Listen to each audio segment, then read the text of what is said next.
Well, welcome back to the Federal Retirement Show. I'm your host, Val Majewski with American Benefits Exchange. And as always, really appreciative of you tuning in and listening to what we have to say, the information that we provide to you, the federal employee who's looking for accurate and honest information when it comes to your benefit and retirement situations. And that's what our goal is, to provide that information to you so you can be knowledgeable, you can be educated on all it is that we believe you need to know so you can make the best decisions for you and your family, both as you're going through your career and as you enter retirement. Now, today's conversation comes from, as a lot of these episodes do, a lot of these sessions that we have revolve around conversations that I've had or representatives of our company have had with federal employees just like you. So I know that these topics are relevant because others are going through it.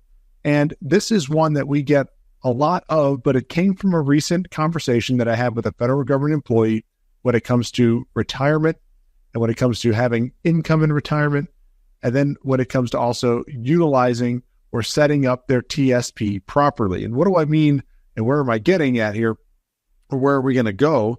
And it talks about taxes. And, are you creating a tax bomb for yourself when it comes to leaving money to your family? And what are your options?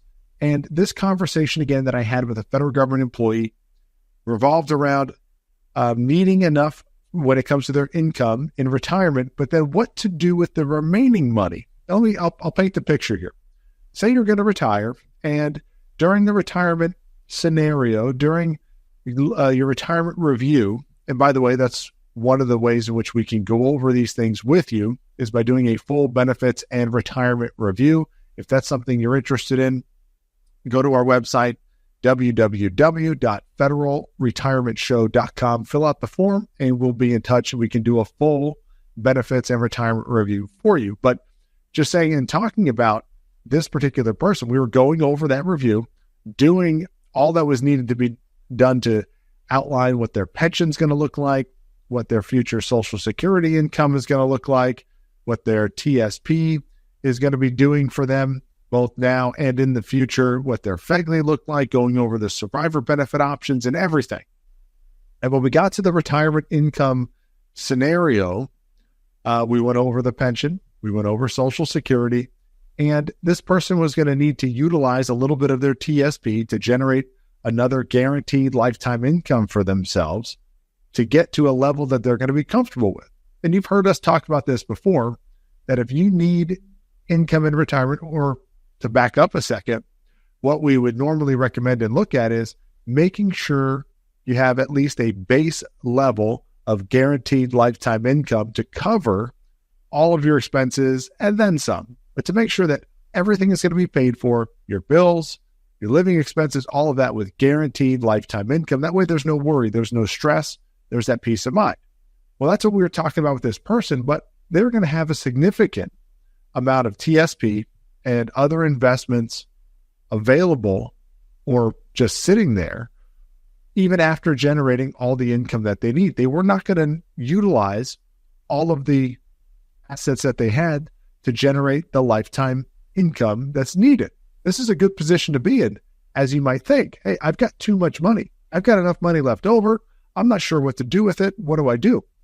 Well, they did say that they wanted to leave a legacy. They want to leave their TSP and other investments, other retirement savings accounts that they had, to their loved ones, spouse, kids, grandkids, etc. And we start looking at this, and all of those assets, all of the monies that they've been saving up have been in pre-tax accounts, basically the traditional portion of your TSP. The money has not been taxed yet. So all the money that you've put in, and if this was you in this scenario, all the money you put in has not yet been taxed, has accumulated interest or earned interest based on the performance of whatever the investment vehicle is. And in the end, every dollar when it comes out is going to be taxable or taxed as ordinary income. But if the thought for this federal employee was, look, I'm going to have all the income I need and then some, I'm going to have a good problem, which is too much money in retirement. Am I creating a tax bomb for myself or my loved ones if all that money is in a traditional type account, right? A pre-tax account. And depends on the way you think of it. I would say yes. You're going to create kind of a tax problem for either yourself or somebody down the road if you need to access that money. Why? Because everything's going to be taxed. It's going to be taxed as ordinary income. Now, there's two things we can't avoid, right? Death and taxes. Somebody's going to pay that tax. So the idea here was this federal employee is going to have more than enough money. They're going to have some left over in their TSP and other investments, and they want to create and leave a legacy. There's a couple things I want to discuss here with you. Now, number one, what do I mean by the tax problem? Well, again, all this is pre-tax dollars, is earned interest, accumulated interest, has had earnings, whatever the investment vehicle is. If it's TSP, let's say the funds went up, they earned interest over time. Well, when they want to take money out, every dollar is going to be taxed as ordinary income. So depending on your tax bracket, you're going to have to pay tax on whatever type of withdrawals you make from the account while you're alive. Let's say you're the retiree, you take a withdrawal out, you're going to owe tax on that entire amount. It's taxed as ordinary income. Same is true if you leave it to your spouse. If they start taking withdrawals, they're going to pay taxes on it. We can't avoid the taxes. What if it passed on to your beneficiaries, say your kids? Well, they're also going to owe tax on this, but if your traditional account got passed to them, it's now going to be considered an inherited IRA. And a non-spouse inherited IRA requires, now by new law, tax code, that they need to withdraw that entire account within a 10-year period. So if you have a significant balance in your TSP, yes, they will inherit that money, but they'll now be required to take all that money out within a 10-year period. And even if they took out incrementally, 1/10 every single year for 10 years, they're going to pay tax on that entire amount on top of any money that they've earned as far as income. That can bump them up into a higher tax bracket. They can end up paying more tax on all the money that they earned, not just the amount that they had to take out from the inherited IRA. So there could be a problem, not just for you, but if you want to leave a legacy to somebody else, you can be creating a problem for them. So that was the discussion we had. It's like, well, how do I do this? How do I set my family up right? If I want to leave a real legacy, how can I set my family up right? What are some of the things that I can do? What are my options? And we talked about that with this federal employee. Again, first, we're making sure they're securing enough guaranteed lifetime income to support them, meaning the retiree and the spouse, in perpetuity. Guaranteed lifetime income, making sure the expenses and then some are covered with a guaranteed amount, something that they cannot outlive. It's guaranteed for lifetime. But the remaining funds, especially the ones, since they're all traditional funds that were pre-tax, there's a couple things that this person can do to avoid their loved ones having to pay tax or creating a tax bomb for them. The first thing, which, may or may not like, my favorite thing will be the second one, but the first thing that we would discuss is doing Roth conversions. You've heard about us talk this topic before on the Federal Retirement Show. We're saying you can prepay the tax. You can get Uncle Sam out of your pocket and all of your loved ones' pockets by prepaying the tax on your taxable portion, on the traditional portion. How do we do this? You can do incremental Roth conversions. You can certainly do a single Roth conversion. I don't normally recommend that if it's a big balance that you have, but you can do partial Roth conversions over time. Now, what does a Roth conversion do? A Roth conversion takes traditional money, pre-tax dollars, and instantly, like abracadabra, turns it into tax-free dollars. So it's a conversion. It converts from traditional to Roth. Now, you do have to pay the tax on whatever portion that you convert, but now that new money that was converted to a Roth can grow, can earn interest, and going forward without needing to owe future taxes on that account. It's been converted to Roth. It is now a tax-free account. So that means if your spouse or your loved ones, children, grandchildren, whatever, inherit that money, it is now tax-free going forward. They will not have to withdraw that money within a 10-year period because taxes have already been paid. It is now in a tax-free account. That's one way you can do it. And I'd recommend doing it incrementally over time. That way you spread out that tax liability and hopefully get it all done before something happened and you pass that money on. But that money will go to your beneficiaries on a tax-free basis. The only negative is that you need to pay the taxes today. So if you convert money, you have to pay the tax on whatever you convert. And that way now going forward, that money is tax-free, will earn interest on a tax-free basis. This can avoid that tax bomb or the potential big tax liability for your loved ones going forward, right? I said, we can't avoid paying tax. Somebody's going to pay the tax. Might as well be you now while you're alive, and you can lessen that burden for your loved ones. Now, I'm a value guy. You may have seen this. You may have heard me talk about, you want to get the best bang for your dollar. You want to set yourself up right. If you want to leave a legacy, if those words come out of your mouth, and I've heard a lot of federal employees tell me, I don't want to touch my, let's say, TSP money.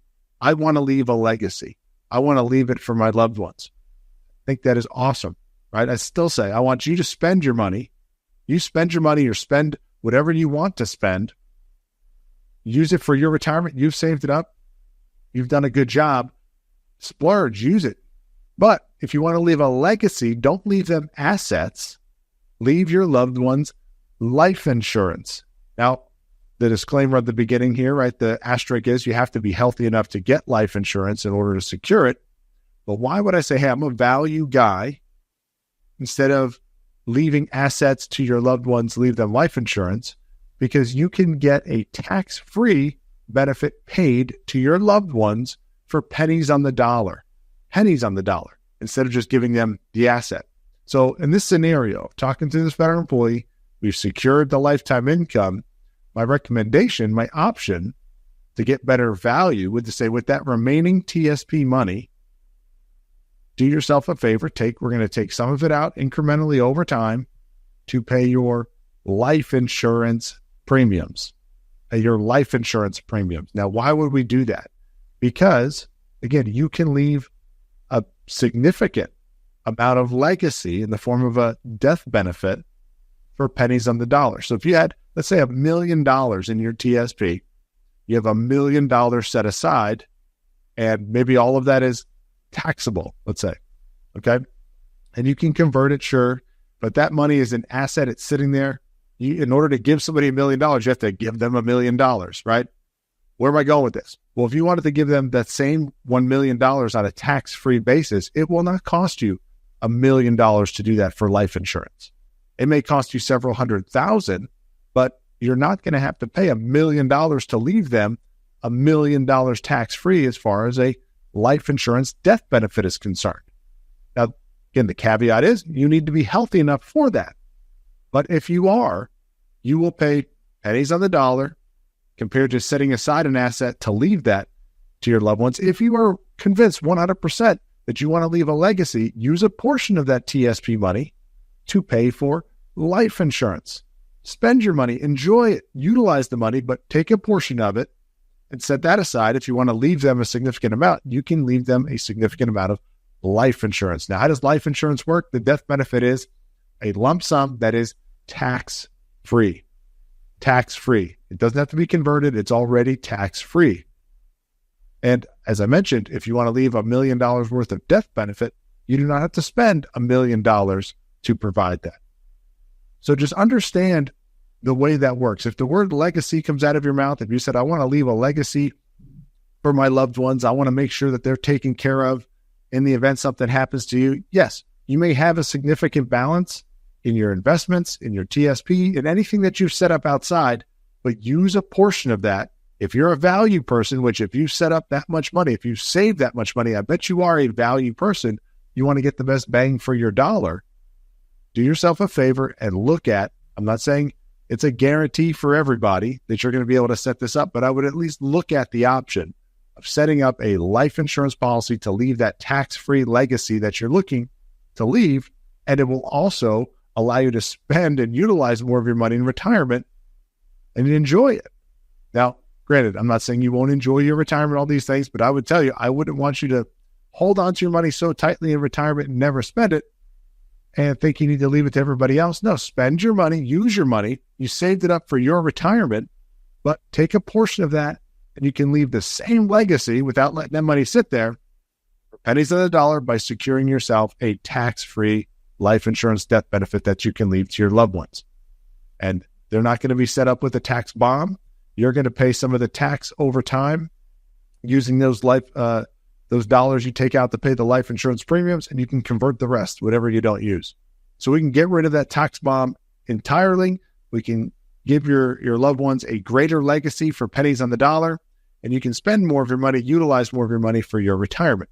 So to wrap this up, when I'm talking to this federal employee and what we want to set up, when they said, hey, I want to make sure I'm taken care of, great. We're going to use a portion of their TSP to set up a lifetime income stream to complement the pension and Social Security so they have enough guaranteed income going forward. And we can even set it up where that TSP income increases, just like pension and Social Security will get cost of living adjustments.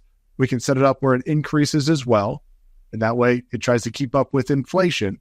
So that's set. Their income level set. They can count on that on every month.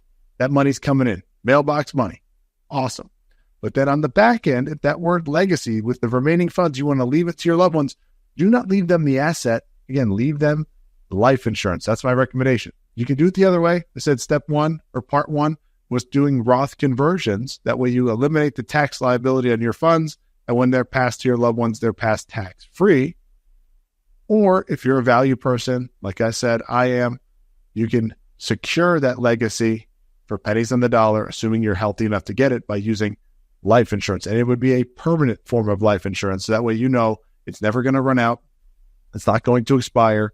As long as you keep paying for it, it's going to be there. And you can actually set it up where you only pay for a limited amount of time and it's locked in and set for life.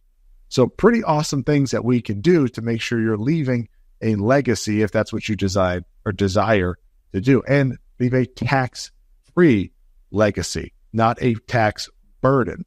So that the information that we're talking about here, the thing that I wanted to avoid with this federal employee was leaving their loved ones with a tax liability or a future tax bomb because we didn't properly prepare going forward, right? And why would we not want to leave them taxes to pay? Because we don't know which way taxes are going.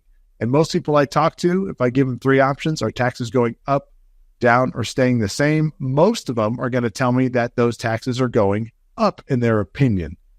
Very few have said stay the same, and nobody has told me that they think taxes are going down. So do yourself a favor. If, again, you want to leave a legacy, I'm beating a dead horse here, but if you want to leave a legacy to your loved ones with any of your retirement savings, including your TSP, that are in taxable accounts, look at ways in which you can leave them a significant amount of money on a tax-free basis without creating some sort of tax burden or tax bomb for them. Also, by the way, by doing that, if you convert money and if you set up your legacy, you're going to have more that you can spend, get better value, pay pennies on the dollar to leave that tax-free death benefit or legacy for your loved ones. So I hope you found this information helpful. I hope you are in a similar situation where you do have too much money that you don't know what to do with in retirement, but you want to think about ways and be creative that you can send or leave money to your loved ones in case something happened to you. I encourage everybody, utilize that money. Make sure that you're not shorting yourself when it comes to retirement. You've worked a long time. You've earned this. So you want to make sure that you're taking care of yourself and your spouse. But with the funds that are left over, let's be smart. Let's plan ahead, and let's not leave that tax burden to our loved ones. So as I mentioned before, if you're interested in this information, you want a full benefits review, you want to see if doing some of these things or these strategies are right for you, go to www.federalretirementshow.com, fill out the form. One of our professionals, one of our experts in federal benefits, if it's not me personally, will be reaching out to schedule your review, create a few different reports for you, go over your entire situation, answer your questions, and make sure you're pointed in the right direction. I really appreciate you taking the time out of your schedule, as always, to view our content, to join us on the Federal Retirement Show. Tell others about it. If you find it helpful, if you like the 100+ episodes that we have here and all of the different information that we're giving, share it with your friends. Don't keep us a secret. We want more federal employees to hear this. We want more federal employees to be aware of what it is they need to know when it comes to their benefits and retirement information. Thank you again, and look forward to seeing you on a future episode.